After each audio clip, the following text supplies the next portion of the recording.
everybody. I've gotten a lot of questions today about navigating the DRC website so that you can see the progress of the students taking the CDTs, as well as starting to look at a report for how they did in the test. So let me go over it very quickly. The first thing you want to do is you want to go to Class Link and you want to pick the DRC Insight and you want to click on it. This is a totally different site than the site where the students are testing. So this site is only for you and for accessing student data and reports. That it's not the same site they tested on. So fun fact, I found out about an hour ago that the district did not upload the teachers into the DRC portal. So I'm going to have to create a CSV file in the morning, and it's going to take me a few minutes because I have to define all the fields that I'll need. But I will upload you into the system in the morning, and then you should be able to get on. A lot of you have been getting an error message, and that's the reason why. So if you went here and it said forgot username or password and you were actually able to get on, can you please let me know, because I don't want to accidentally delete you when I do the new CSV file. So once that's in, your username will be your email and your password will be your choice. So once you have that, you'll log in and it'll take you to a site that looks like this. You need to know that your site will be a lot simpler than mine, because I have the joy of having all the PSSA information on here, so I can get the PSSAs ready, as well as school-wide data. So yours will be much more simple, but this is my only way I can demonstrate. So the first thing people were asking is they wanted to see what kind of progress the students were making. Did they start the test? Or they finished the test? So I'm going to show you quickly how to do that. You're going to go to My Applications. You're going to go to Test Management. And it'll take you to a page that looks like this. You want to pick Manage Test Sessions. And if your sessions don't automatically come up, you're going to click the blue box that says Show Sessions. So for me, it's going to have a lot of information because I'm seeing every session in the building. For you, you should see 3 sessions, your 3 classes. It just tells you district, school, the subject, and the status is what you want to look at. Not started, or started, in progress, or completed.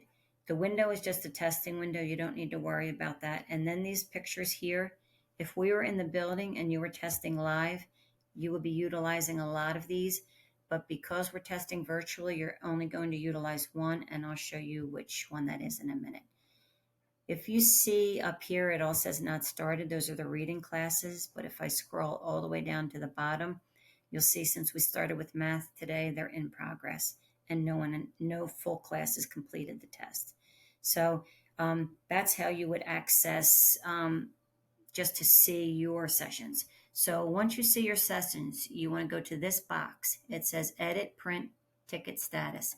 If you click on that, it'll take a minute. Again, the site is very slow, so you have to be patient. It might look like it's finished, but it's still scrolling. So I picked this class, and there's just 2 students in it, and you can see that one is not started and one is completed. And you can see that it tells the time they were started and the time they completed the assessment. So you will see that for every one of your students when you open up that particular picture box. So the next item that you might want to look at would just be an overview. So that would be if you go to Status Summary. And if you click Status Summary, mine is the whole school, but you can see the number of sessions not started and in progress, and you can see the number of students started, in progress, and completed. So for reading, obviously nobody's in progress or completed because we're doing that next week. But math, you can see that we have 510 in progress and 35 completed.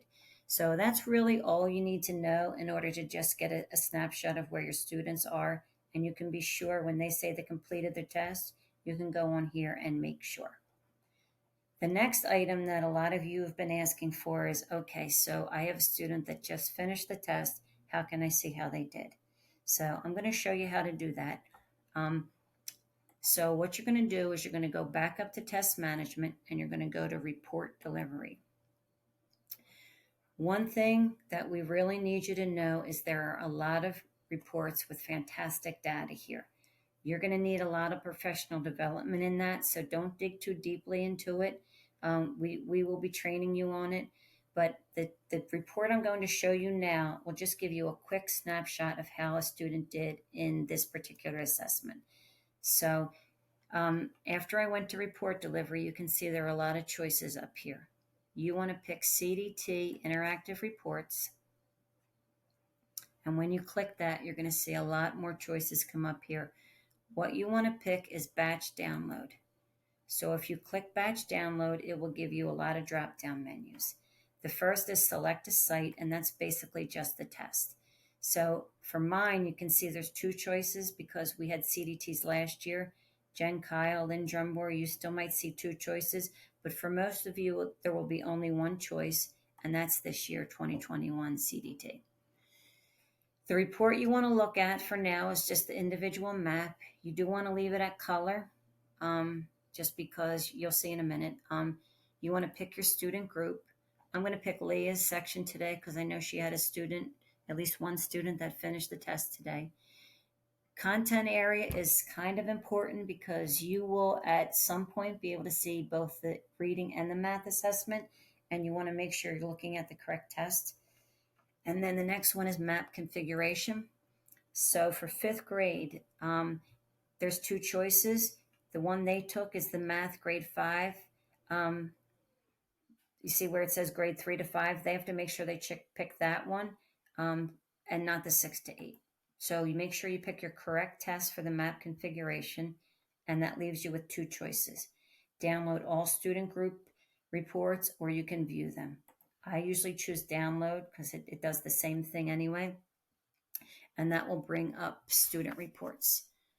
So I'm going to try to cover the student's name just for confidentiality reasons when it comes up. So excuse my hand up on the screen. Okay, so you will see a report that looks like this. And the idea is you will see that it's there's a red, there's a green, and there's a blue. Red is below level, green is where they need to be, and blue is above level. So when you scroll down, you can see that it also breaks it down by category. So they get an overall score. It's broken down by algebraic concepts, geometry, measurement data, and probability, numbers, and operations. And then down here, it breaks it down even further by eligible content. And we will get a lot more into that a lot more deeply. So this just gives you a snapshot for each of your students.